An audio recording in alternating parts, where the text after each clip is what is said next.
ये रोना धोना या मजनू होना यूं ही नहीं था कि इसके पीछे भी एक लंबी कहानी है जो नहीं बतानी।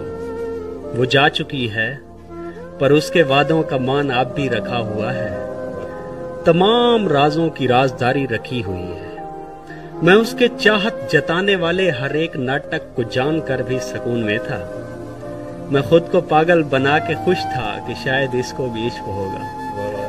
वो बोलती थी कि यार सबसे ज्यादा मुझको अजीज हो तुम, तो मैं भी अपने अजीज होने पे फख्र करता। मुझे तो ये इल्म ही नहीं था कि मेरी तरह के काफी हजरात उसकी जानिब से अपने अपने अजीज होने पे खुशगुमा थे।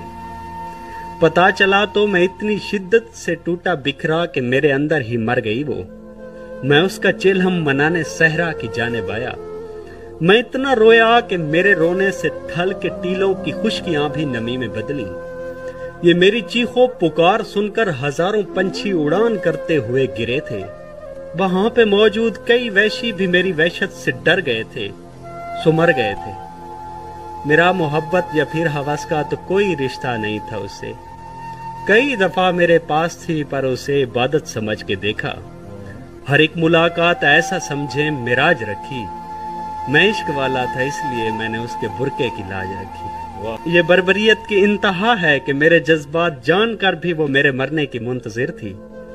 ये मेरी जिंदगी भी उसकी खुशियों से अहम कब थी। तबाह बर्बाद होके देखा तो एक ही रास्ता बचा हुआ था। मैं उसी रास्ते पे चल पड़ा था। मैं अपने सारे रकीब सीने लगा के रोया और उनसे बोला कि यार उसका ख्याल रखना कि वो मोहब्बत से डर न जाए। वो हर किसी पे ही मर रही है, कहीं वो सचमुच मर न जाए।